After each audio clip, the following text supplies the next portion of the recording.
Ashton, welcome to the show. Good to be on. It is so great to have you, and I just love that I have another amazing track and field athlete on today. I think Cynthia Monteleone is just sending me all these track girls, but it's just so great to have perspective from other athletes of other sports who are super high level and always looking to get an edge and to just raise the ceiling on their performance.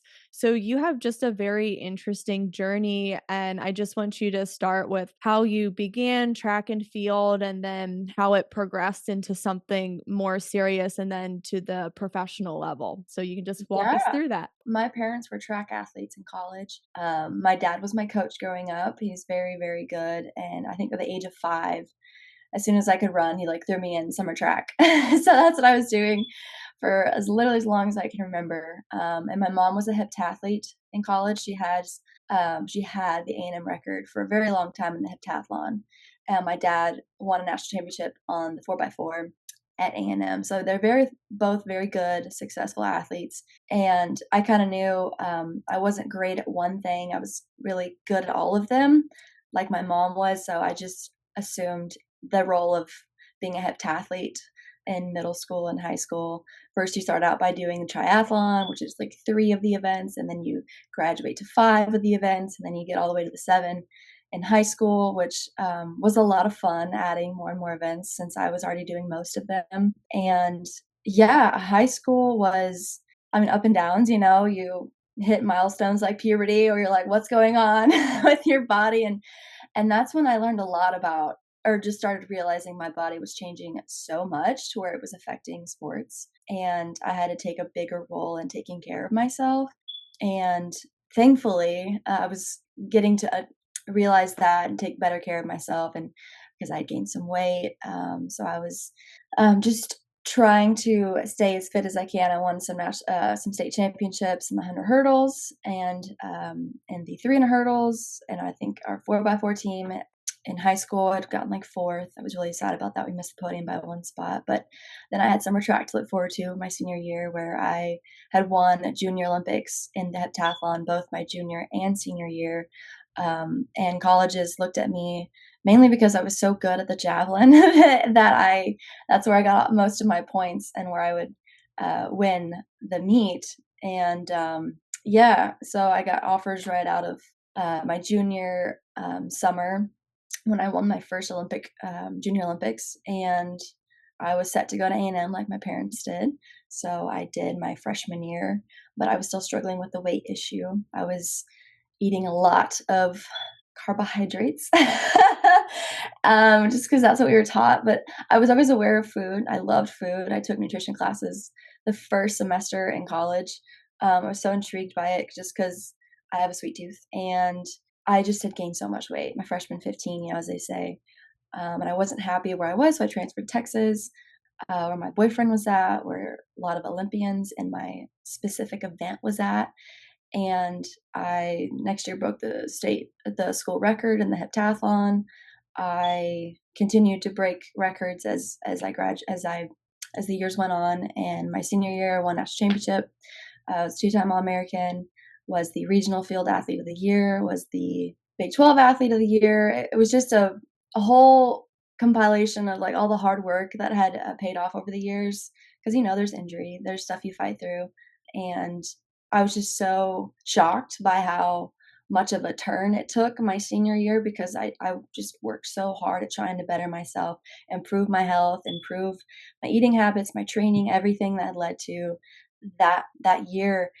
And that's when I was like, okay, let's go pro. Let's continue to do this thing. And the next year was the Olympics, 2020, and then COVID hit. So we pushed it back to 2021, and I got 5th at the Olympic trials 2021. I was like, okay, I can make the Olympic team sooner or later. And so that just continued the journey of being a professional athlete. And here we are today. I just competed in Olympic trials literally a week ago from this day.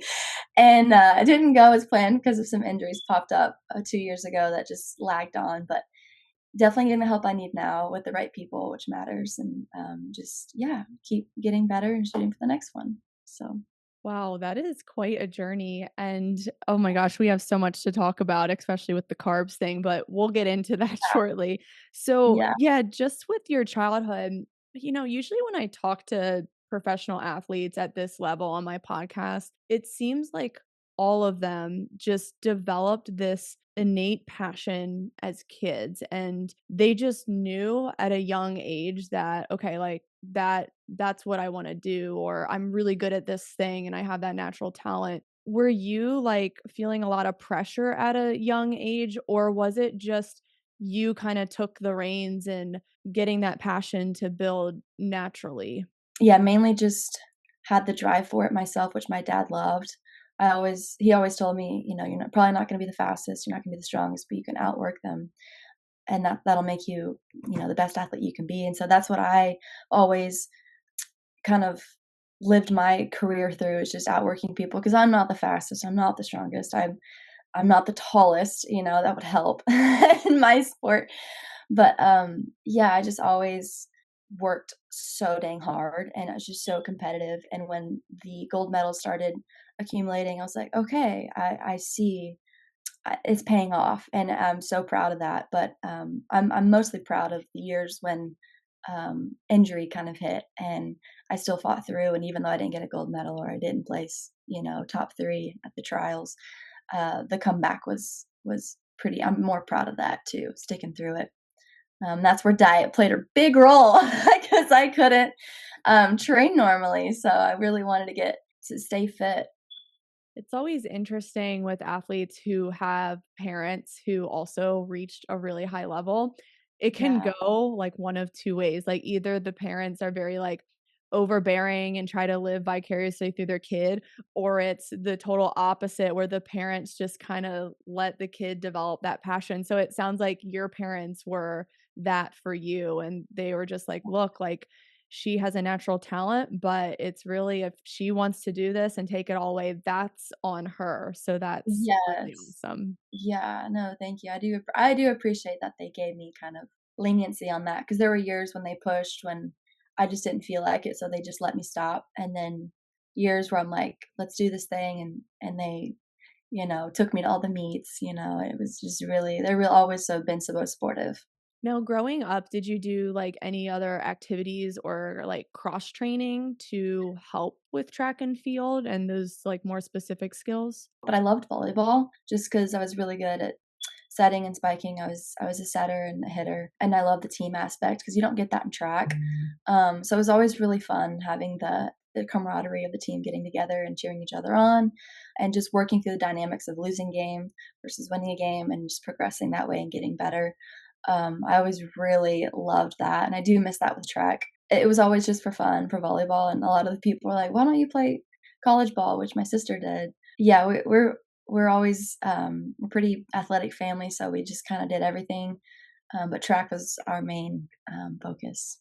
That's so cool, yeah, and volleyball does have, like, some transfer to track as far as, like, the power and, like, the strength, Mhm. but it is nice to get that team aspect and just Yeah. important to get that variety when you're a young kid and you're developing socially and mentally, so I Mhm. really love to hear that. Now about, your college journey, so you had transferred to University of Texas? From A&M to Texas, To yeah. Texas, yeah. Did you know Donnie Mabe from Yes, I love Donnie. Do you Wait, know him? okay, so he's been on the show. Oh my gosh, I Uh, love Johnny. Yeah, he who wasn't my doesn't? Who doesn't? he's the best. He's amazing. So, Yeah, he yes, Donnie Mabe, the head of performance at Texas, I don't did he work with your sport directly? no, he was with volleyball, but Okay. we were always in the weight room together chatting up and talking and Oh, stuff. he is the best, and I just love his training philosophy. He just keeps things really simple, and he's more of a quality versus quantity type coach, which I Mhm. really love. Now, I'm Mhm. kinda curious about how you tweaked your training in college, like, on the, like, gym side of things. Like, what Mhm. did you change since, A&M? I took my first off, my nutrition way more seriously, and that saved my career, if I'm being honest. Like I said, I was 15 pounds overweight and just slow. couldn't jump high. It was just a bad combo, and no one was telling me these things until I called my boyfriend at Texas, who is a decathlete at Texas at the time, and, I was like, "I don't know what's going on." He's like 4% body fat. He was like the fittest he'd ever been. Like, "What are you doing? Like, what are they teaching all over there?" He's like, "Oh, I just you just have to fuel better, fuel to for lasting energy, and that's fat and protein in the morning, and stay away from the carbs, Actually, you're eating way too many carbs." And he was so nice, he didn't bring this up to me earlier because 'cause we've been dating for 2 years at this point, and I had obviously gotten bigger, but he just didn't say anything until I brought it up. And he's like, "Hey, this could really help your career." And so it did. And so the biggest change from A&M to Texas was that they were more serious, not only with the training side, but the nutrition side. Our coach was very just like, stop having ice cream. Like that stuff is and inflammatory foods. It's just not good for you. The school I went from A&M felt more just like, okay, like we're just here to have fun. We're here to just be friends versus like I wanted that next level, which is what my husband now had. He had the Olympians on the team. I wanted to be an Olympian. So I was like, what's that next step I can take? And it was just getting serious about training and about my nutrition. So that really helped a lot. We were in the weight room a little bit more than A&M. It was 4 days out of the week, sometimes 5.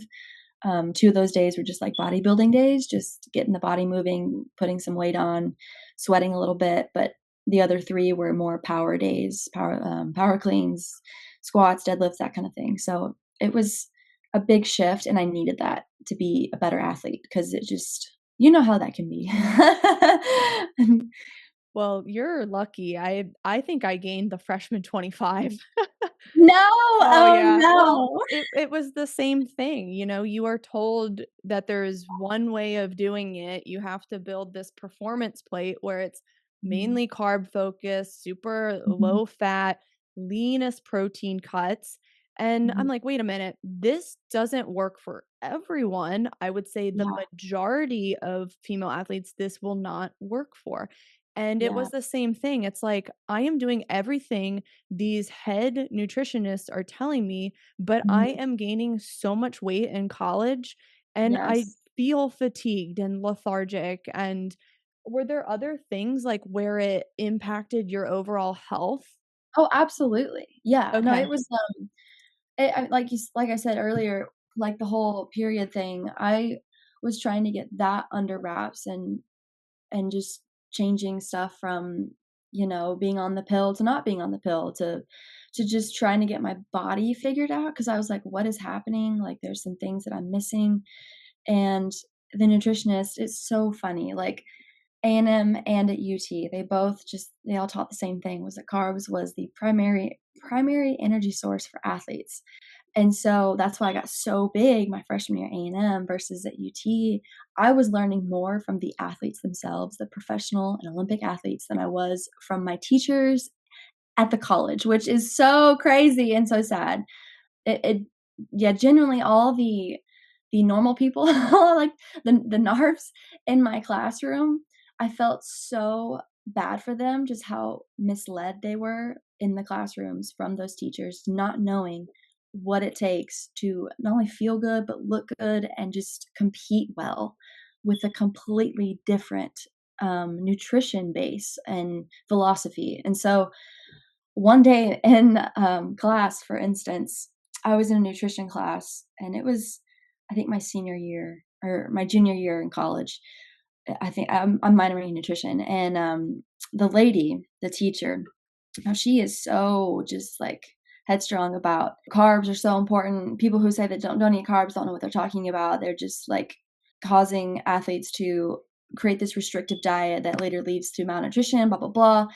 And she looks at me because she knew that I was an athlete because we've chatted before when class first started months ago, and she's like, "What is your normal dietary habits? Like, don't you eat a lot of carbs?" And I was like, "No, actually, I don't." And the whole class just looked at me like they just froze, and she stared at me. I was like, "Yeah, I'm more of a fat-based protein athlete. If I eat a lot of carbs, I blow up, and it doesn't actually help my performance at all." And the whole class was just stayed quiet, and she just didn't know what to say. She's like, "Well, that doesn't work for all athletes," and then she just kept going on. I was like, "Okay, whatever you say." But, I've been there, I've done that, I've followed your little rule or, program, and it just caused me to be inflamed, fat, and just out of shape, and it didn't work, so I was so disappointed. At the end of, like, my nutrition minor, I was just like, "This is just I feel like this is just a scam." It makes me so mad, but, I'm so thankful for athletes in track who have taught me how to get fit and to feel good and to be strong with the right nutrition. And that's such an important point because I think in the track and field world, there are sometimes situations where people sacrifice their health to achieve a certain level of performance. But with Mhm. what you're doing, and I want to really clarify this to the audience, the goal is health first and Mhm. performance follows. And I truly believe you can have both at the same time.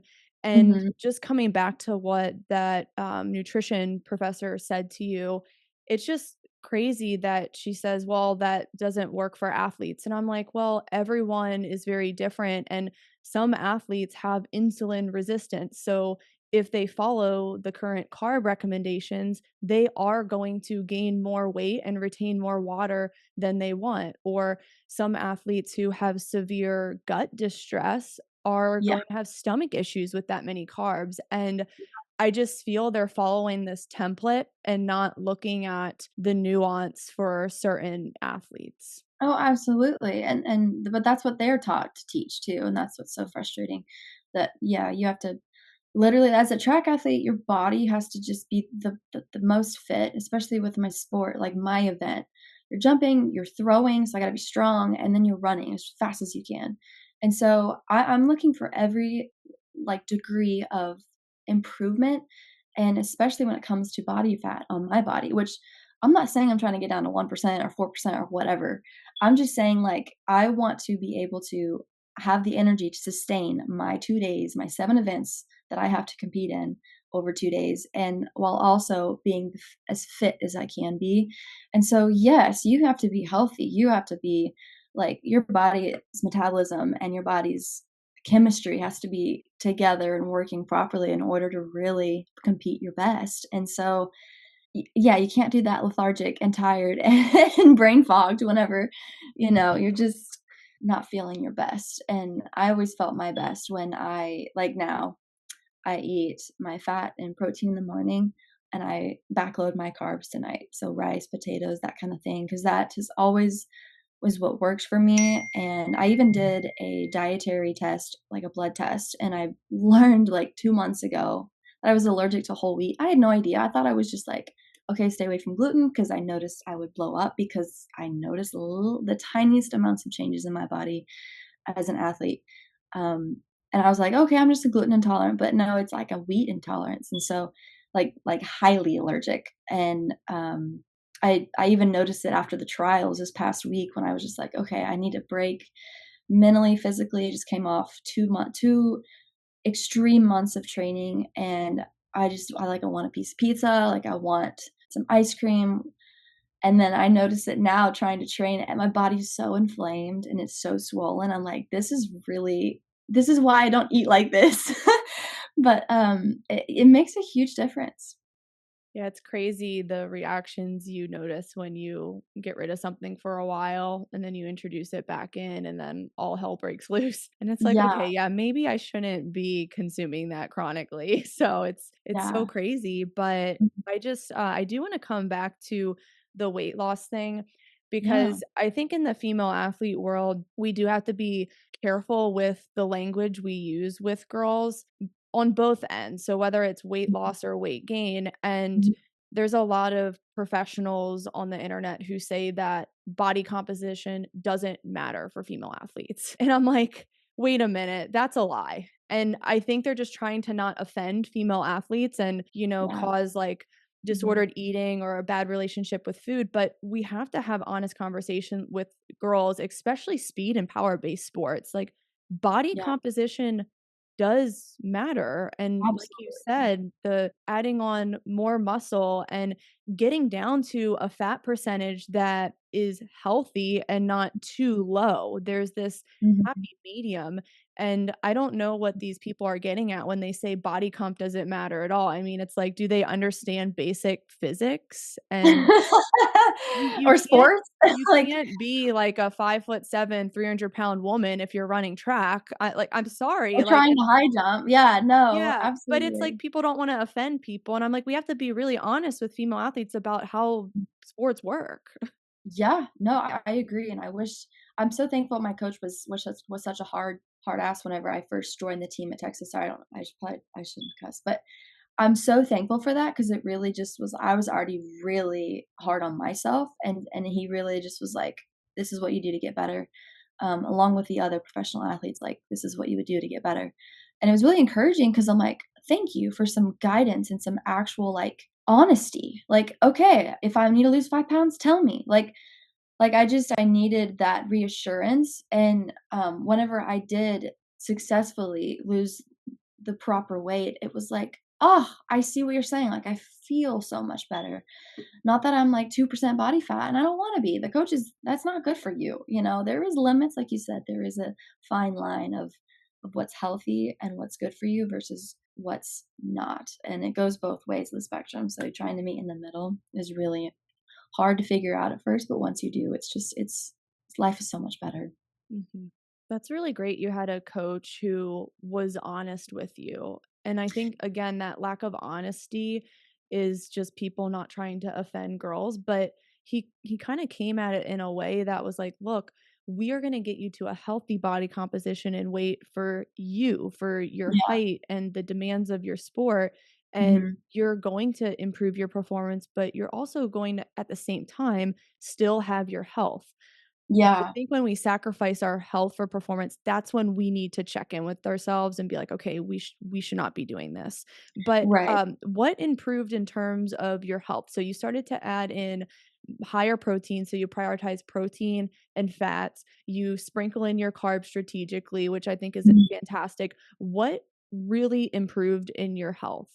We got DEXA scans when we first got to, the beginning of the year, and I was at 18.8, I think, percent, or maybe I started at 20, and we took another one another year, it was 18.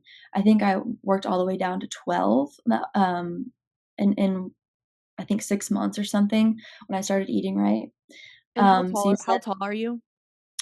I'm 5'7" and a Okay. half. Yeah, like 135. Yep.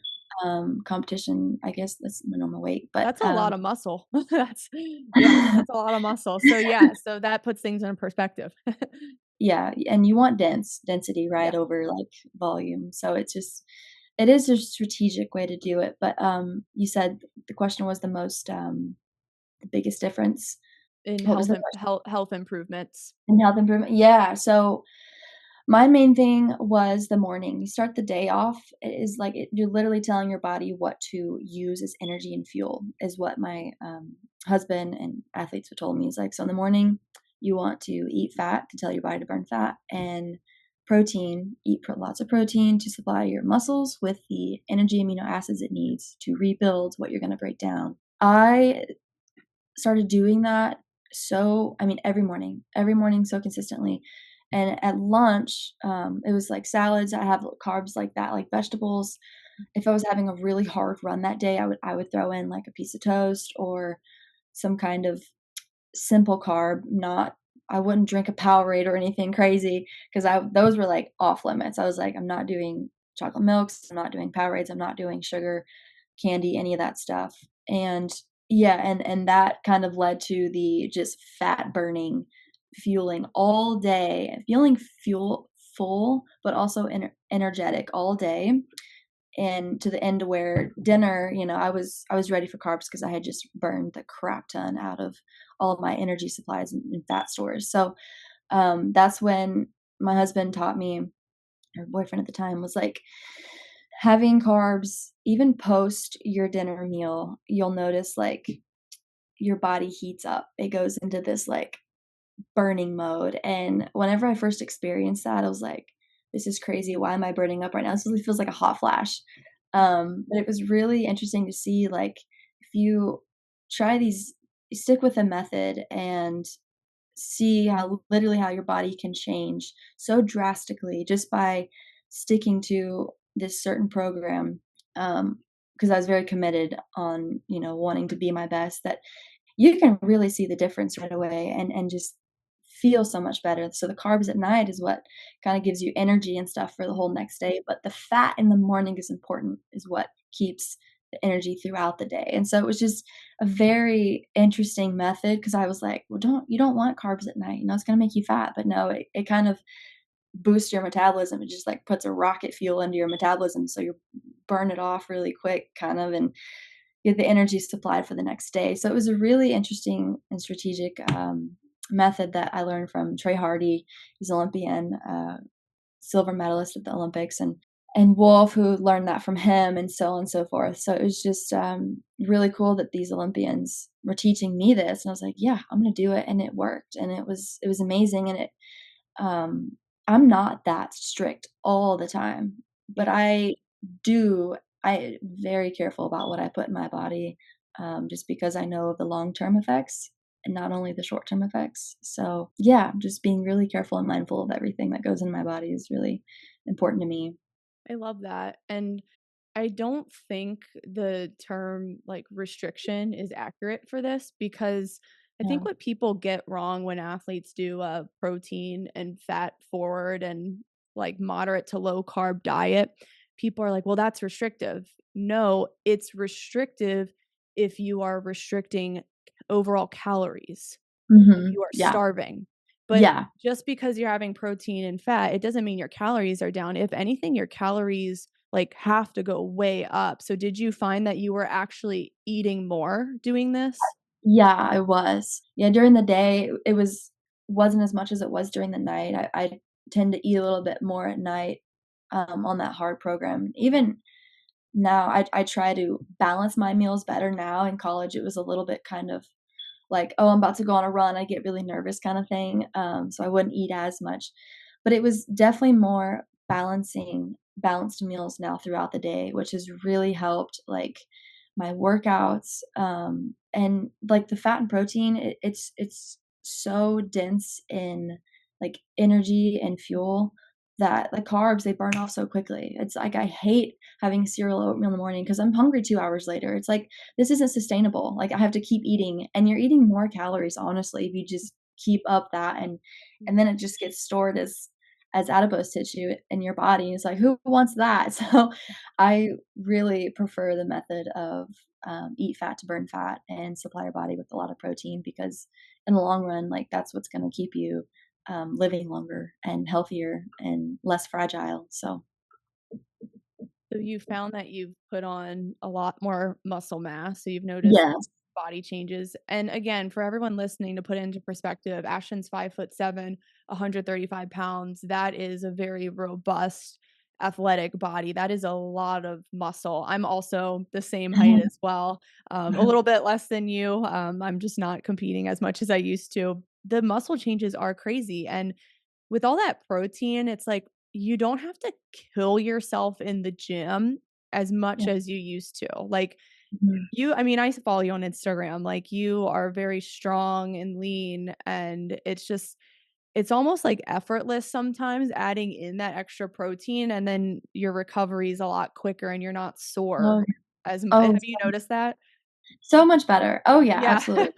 Absolutely, my husband's like, "Make sure you have protein after you lift," just Yep. because, it's important, obviously, to refuel their muscles off everything you just broke down, but I crave red meat. It's crazy. I especially after COVID and after I got COVID one year, I became anemic, and so I was just so tired, and, I didn't realize that I was anemic. So, yes, there is a whole vitamin thing that I have to do now for just my thyroid and, support, but, oh my gosh, yeah, the muscle difference from how I looked before to now is just it it's truly incredible, and people are like, "Oh my god, I want your legs." I'm like, "Yeah, you don't want to put the work in to get it though, because it is hard and it's tough, but if you just eat more protein, like, you don't have to work as hard, and it's just so much better for your body. That's what your body needs. Like, Yeah, so it's just so interesting. People are like, "I don't wanna gain all this weight, I don't wanna get big." It's like, you're not gonna get big. If anything, you're gonna lose weight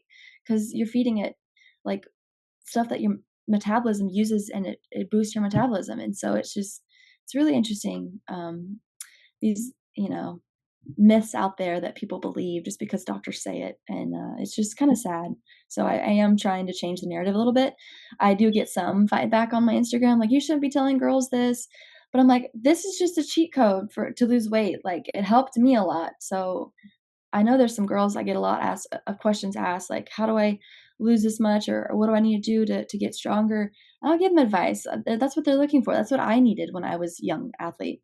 And so I'm all for getting girls to feel their best, to look their best, without being restricted because you're restricted to the point where you're helping your body. Like, all these sugary foods are not helping your body. That is, in fact, the opposite, and it hurts. It hurts me to see that nutritionists are telling these athletes to eat like this, like, even at the Olympic level. I mean, you should see the slideshows they put on. It was waffles, pancakes Yep, with I've seen syrup, that. with butter, and just like, this is the meals you should be having. And I'm sitting and, like, watching this slideshow from this nutritionist that we were forced to watch, and I was like, this was 2 years ago after I made the world championship team, when I was selected to be supported with Team USA. It's called Tier 1 status, and you're kinda sponsored by USATF, and so you're going to these conferences, and they kinda teach you, like, "Okay, this is the medical stuff we're gonna help you with, the health insurance you're gonna get on. This is, we're teaching you about food and how to best supply, your body with food." And so that was the slideshow I was watching. I was, like, laughing the whole time to myself, and the athlete next to me was laughing with me because he's like, "This is ridiculous." And I was like, "Oh, so you agree too?" And it was a guy that I'm now friends with on Instagram too.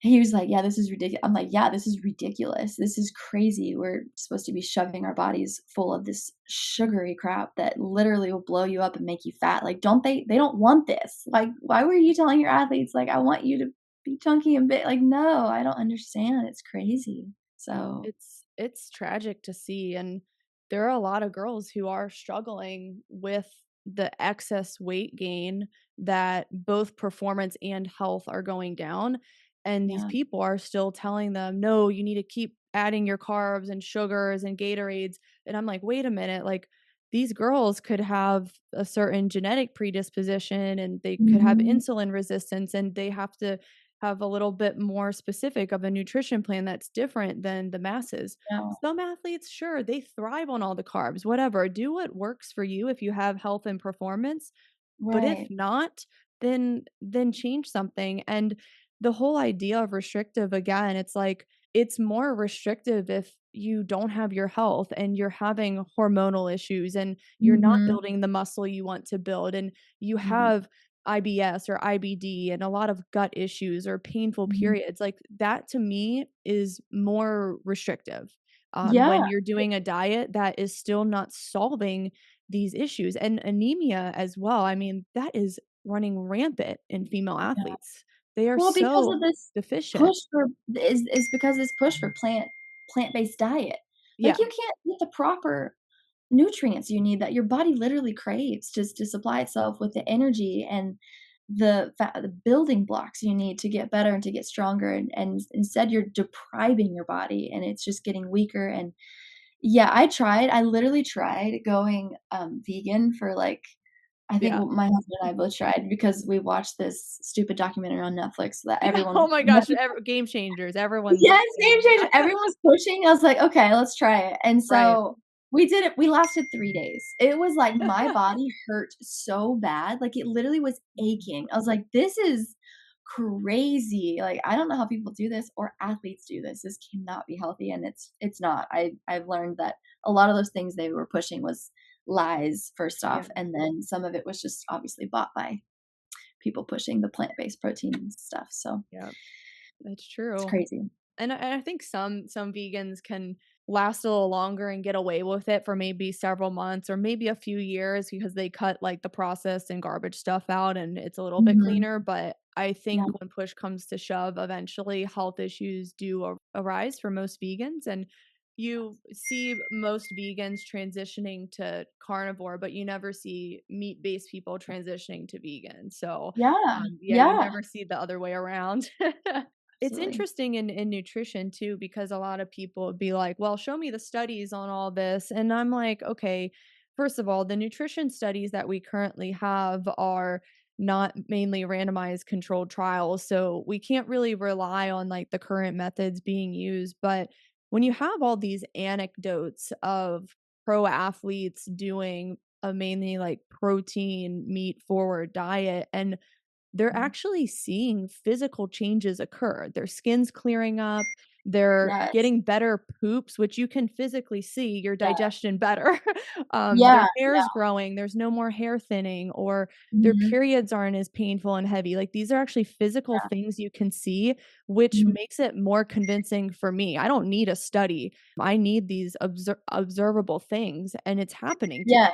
yes. So, Oh, yeah, absolutely, and that's what I look at still to this day. I don't ever get on a scale at this point because it's like, if I can look at my body, like, I can see the difference in my muscle tone, first off. Like, in the weight room, I'll go measure every now and then just to see where I'm at after a workout or whatever, but water weight too is makes a huge difference. And so if I can like look in the mirror, like wake up, look in the mirror and see like, oh, like, okay, I do have some cellulite in my rear end, or like I don't see as much muscle tone as I'd like, or I can pull some extra whatever skin, or like, oh, I look a little too skinny, like I should probably eat more protein, or like, and I can see that in my workouts where I'm tired and I'm bent over when I shouldn't be. So it's just learning little things, but I'm definitely to the point now where I can definitely influence my body to where, like, in a week, I can make it look completely different just because of what I'm feeding it and make it look better too. And it's not even being restrictive. It's like, I want to be healthier. And yeah. so that's the goal. No, yeah, I love that it goes both ways. Like if you're putting on a little bit too much, that's not good. Or if you're dropping too fast and getting too skinny, that's not good either. So finding that happy medium because both extremes are not healthy for Mhm, performance and health for our mhm. female athletes. Now, let's my last question is with injuries. So have you found that doing more protein and fat forward, it's helped with injuries, like whether that's coming back from an injury or reducing the risk of injury? I eat more protein, especially when I have, like, a hamstring strain or, like, with my calf, I tack in collagen in my, coffee in the morning, added protein, and eat a lot more red meat just because it is literally the building blocks of our body, like, the amino acids it needs to rebuild, to get stronger, and to get better, outside of all the therapy and exercises I do.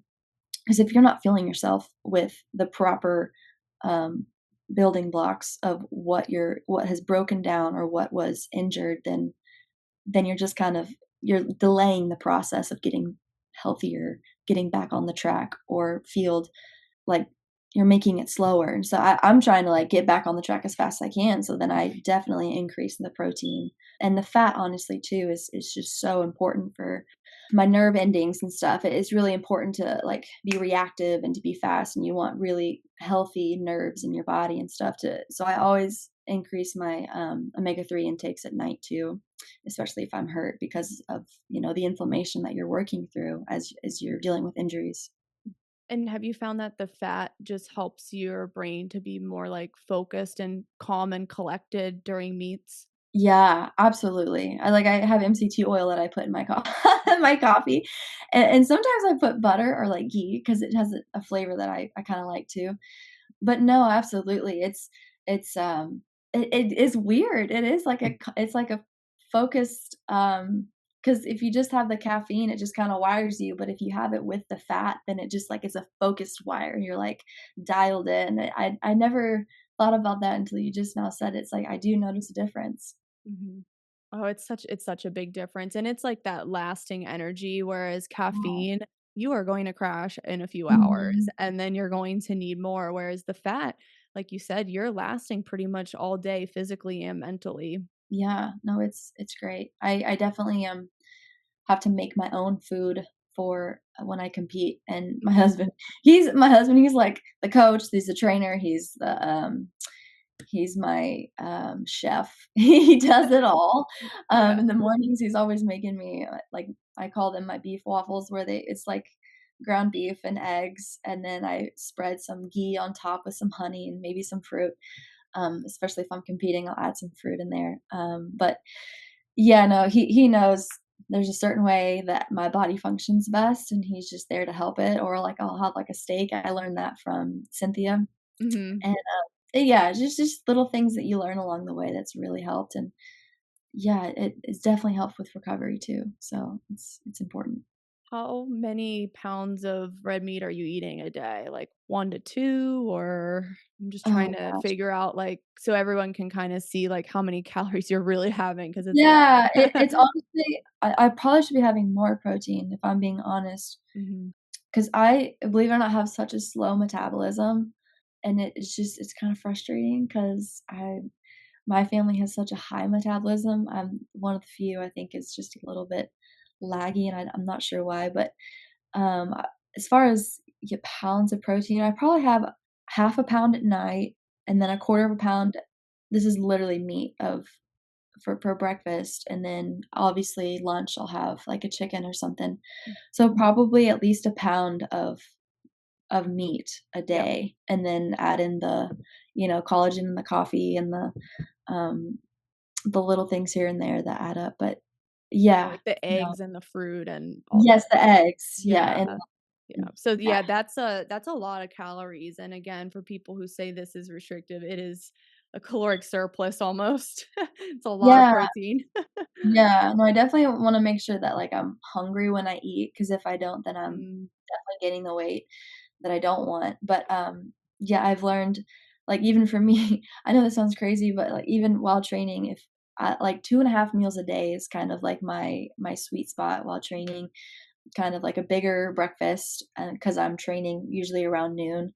So right after I train, I'll have, like, a pretty heavy salad, which isn't, I guess, too much, but for me, it's a lot, and then dinners is pretty heavy.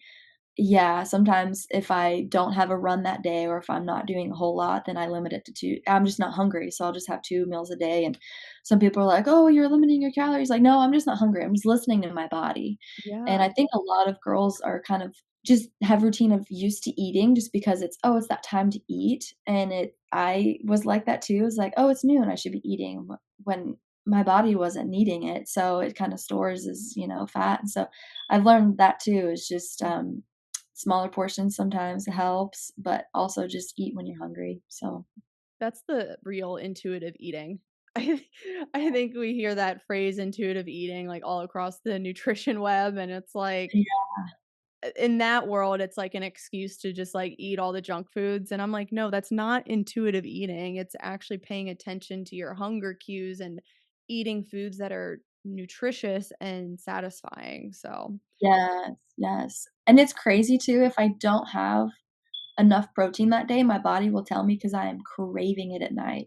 Like, yeah. no matter, like, what oh, I'll have, some fruit, maybe that's what I'm craving, some sugar.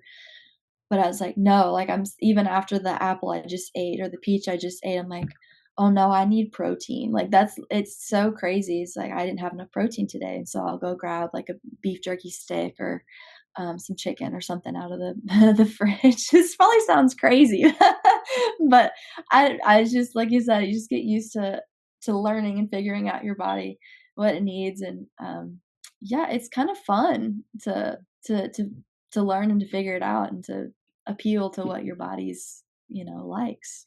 Mhm. I'm sorry I kept you longer, I was just so, like, interested in what you're No, doing. So I didn't even look at the for time. You're for fine.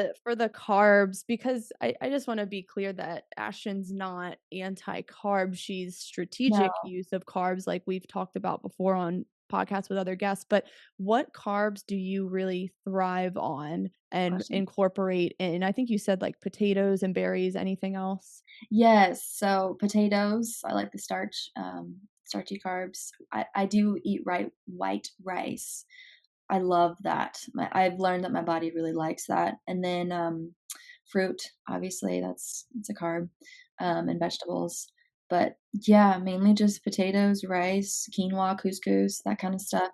I usually go for, rice noodles if I'm making, like I love pad thai, so I love rice noodles, and, like, chickpea noodles if I'm making spaghetti, something like that, so just kind of there and what's so nice now is there's so many alternatives to stuff that can cause inflammation, like, for me, it's the wheat, that I can just choose a different alternative, like the chickpea, which has protein in it, the chickpea noodles, so you're getting a added protein. So it's really nice nowadays to have so many alternatives to just the basic, noodle. So it helps a lot. That's awesome. Yeah, you can't really go wrong with all of the nature's carbs and just the Yeah. ones that keep the inflammation low and that your body responds to best. And, some Mhm. people can handle vegetables, some can't handle Yeah. certain fruits. And it's really all about what works with you. And Mhm. I think this has been a really great conversation and just a different perspective again with what a lot of our female athletes are being told for nutrition and performance and health. And at the end of the day, just pay attention if you have both good health markers and good performance markers. You don't Mhm. have to sacrifice one for the other. And I Mhm. hope Ashton's story inspired all of you guys. And I'll be sure to link her Instagram in the caption below so you can follow along. But Ashton, thank you so much. And Thank you. This was so fun, Erica. Thank you so yeah, this much. was so great, and I will see everyone on the next episode.